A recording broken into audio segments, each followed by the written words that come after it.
The shroud was not a painting, not a scorch, or not a photograph. Well, you see this when you see the shroud in negative. Like, Jamie, pull up an image of it. It's very strange. Like, it shows the lash marks on his body. Yeah. It shows his facial features. It shows the holes where his wrist is, where he was crucified. But here's the thing.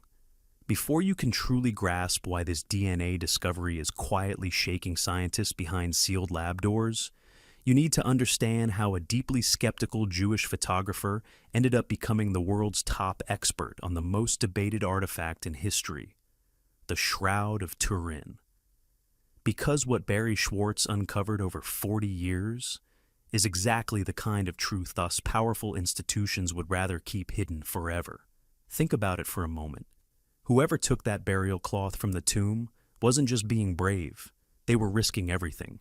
Roman soldiers executed people for far less. So ask yourself honestly, would you risk crucifixion just to save a random piece of cloth from someone down the street? Or would you only take that kind of risk for someone you truly believed had defeated death itself? The very existence of this cloth suggests something far deeper, something history books are strangely quiet about. It all began in 1978. Back then, Barry Schwartz was a rising star in technical photography, the kind of expert even NASA trusted with highly classified imaging work. When a group of elite American scientists invited him to examine the shroud, his reaction was almost laughter. To him, it was obvious. A medieval fake, nothing more than a clever painting by a skilled artist. His plan? Fly to Italy, expose the brushstrokes within hours, enjoy a free European trip, and head home within a week. Case closed. He even joked about it publicly at conferences, a joke that would follow him for the next 4 decades. But once the investigation began, something didn't add up. There was something about Barry Schwartz held the DNA report in his trembling hands and felt his stomach drop. After 40 years of studying the Shroud of Turin, he thought nothing could surprise him anymore. He was dead wrong. The genetic sequences extracted from the ancient fibers weren't matching any expected population. Not medieval European handlers, not Italian restorers, not Roman-era Palestinians. The lab had found DNA markers from regions that made absolutely no sense. Sequences so anomalous that 3 separate geneticists refused to sign off on the official results. When Schwartz asked the lead researcher what exactly they were dealing with, she gave him an answer that still haunts him to this day. Barry, I honestly don't know. Nobody does. And truthfully, some of my colleagues don't even want to know. That's when Schwartz realized something chilling. The scientific establishment wasn't just confused by this evidence. They were genuinely afraid of it. If you want more shocking mysteries, hidden history, and discoveries they don't want you to see, subscribe now and don't miss the next revelation. The image on the cloth, something none of them had ever seen before. For 5 intense days and nights, the team barely slept. They ran experiment after experiment, pushing themselves to the limit. Schwartz documented everything, every fiber, every mark, every tiny detail hidden within the fabric. And slowly, something changed. The confidence on his face began to fade. There were no brushstrokes, no pigments, no trace of any known artistic method, ancient or modern. The image wasn't painted. It wasn't burned or scorched. It wasn't created using any photographic process. In fact, it shouldn't even exist. And yet, there it was. Here's where it gets even stranger. Schwartz actually tried to walk away. Not once, but twice. He told himself this wasn't his problem to solve. After all, he was Jewish. Why should he care about a 2,000-year-old Christian artifact? But something about the shroud wouldn't let him go. No matter how hard he tried, it kept pulling him back in. Then everything shifted. That's when Don Lin entered the picture, and this is where the story takes a darker, more mysterious turn. Lin wasn't just another scientist. He had worked on legendary missions like Voyager and Galileo, one of NASA's top imaging experts from the Jet Propulsion Laboratory. When he spoke, people listened. During one intense meeting, Schwartz finally asked the question that had been bothering him the entire time. Why am I even here? I'm just a Jewish guy with no connection to any of this. Lin didn't hesitate. Jesus was Jewish too, he said calmly. Then he leaned in, lowering his voice. Maybe God wanted one of his own people on this team. Schwartz felt a chill run down his spine. The room suddenly felt different, and Lynn wasn't done yet. He told Schwartz to go to Turin, give it everything he had professionally, and trust that, somehow, the bigger purpose would reveal itself in time. Those simple words changed the course of his life. At that moment, he had no idea he was about to fall headfirst into a mystery so deep. It would consume the rest of his life. Later, Schwartz admitted something unsettling. He realized his Christian counterparts weren't being told the full truth about the Shroud of Turin. But what they discovered about the image was only the beginning. Over the next 3 years, the team pushed the limits of science. They ran every test imaginable, determined to expose the Shroud as a clever fraud so they could close the case and move on. But that's not what happened. Instead, they kept hitting dead ends. No traces of paint, no dyes, no burn marks, no photographic chemicals, ancient or modern, nothing. No explanation for how the image was formed. And here's what makes it even more disturbing. They didn't just fail to find the method. Through peer-reviewed studies published in major scientific journals, they actually demonstrated that no known technology, past or present, could recreate an image with these exact properties. Take a second to let that sink in. We've sent advanced machines to Mars. We've mapped the human genome. We can split atoms. But we still cannot reproduce the image on the Shroud using any technology that exists today. And when their findings were finally published, something strange happened. The scientific community didn't fight back. They didn't challenge it. They didn't even try to disprove it. Instead, silence. An uncomfortable, almost unnatural silence, as if this was a conversation no one wanted to continue.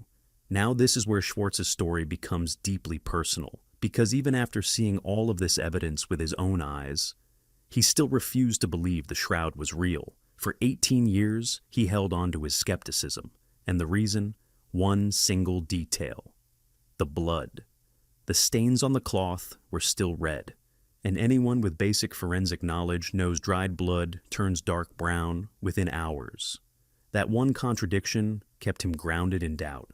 If this investigation is pulling you in, take a second to subscribe and turn on notifications, because what comes next is the piece of evidence that finally broke his resistance. And trust me, most mainstream platforms won't even touch this.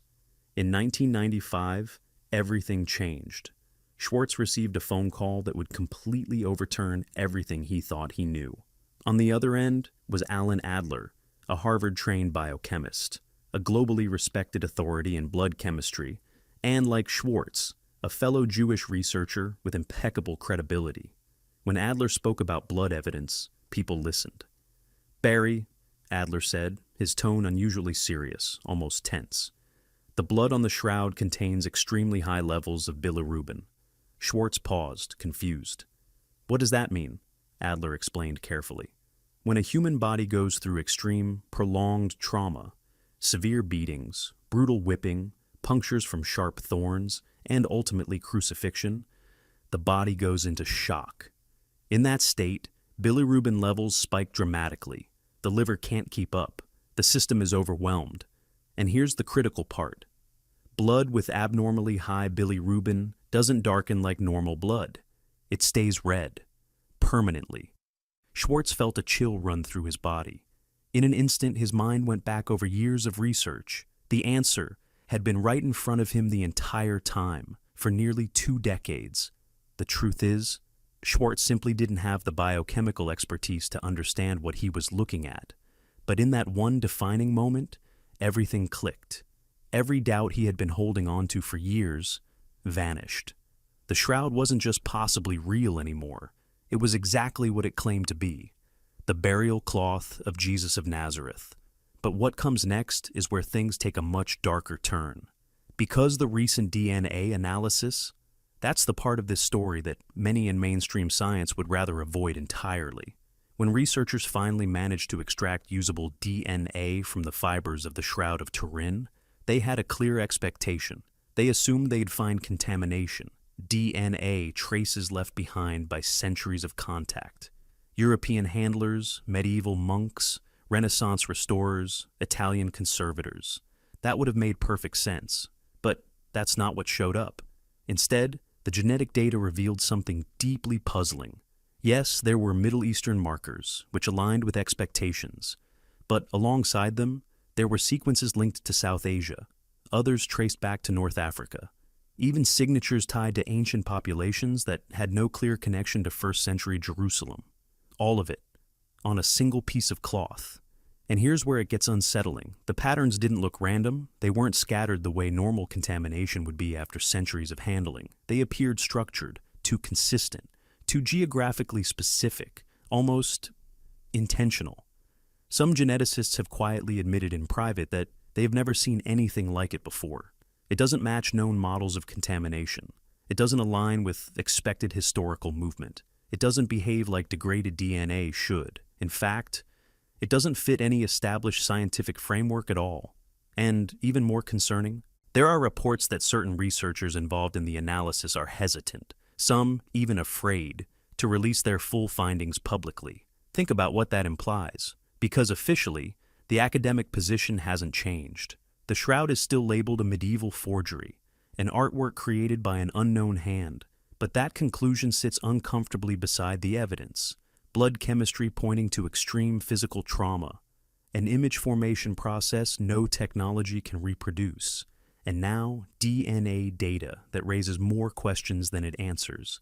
It almost feels like the conclusion came first, and the evidence was expected to follow. Except it didn't.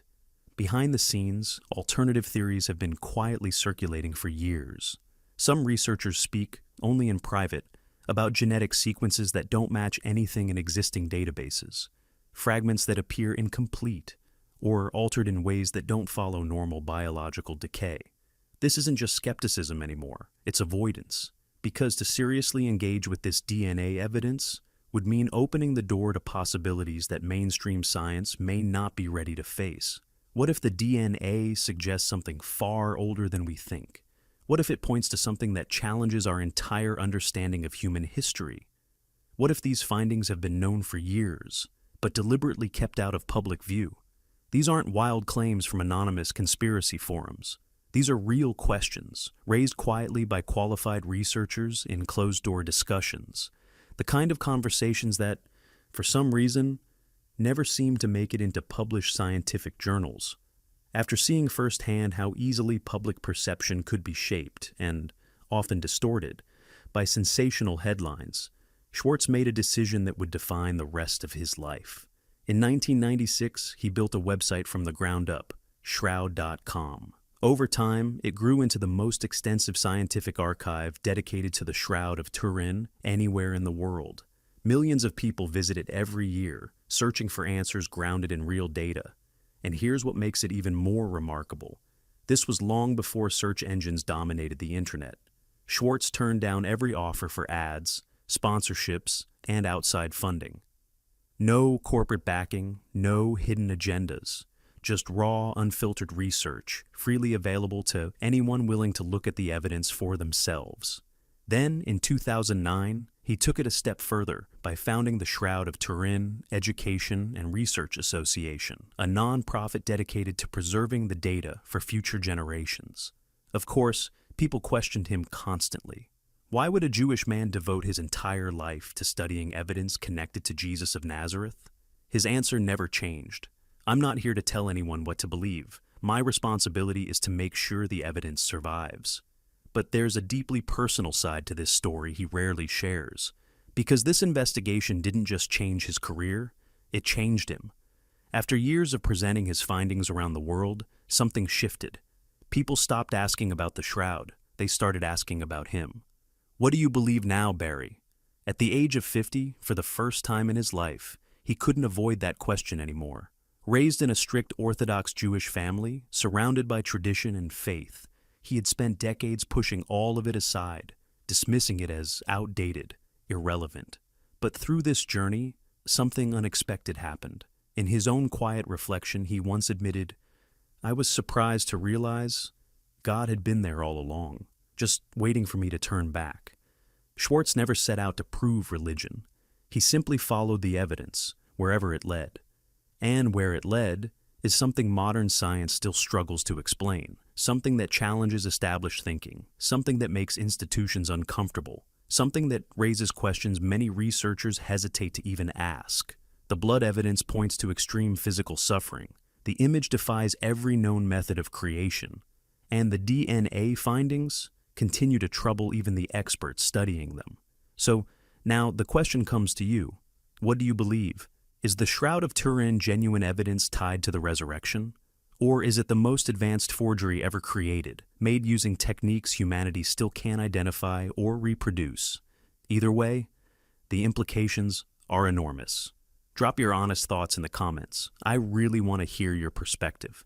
And if you're drawn to hidden history, suppressed discoveries, and mysteries most channels won't even touch, hit subscribe and turn on notifications, because this is only the beginning.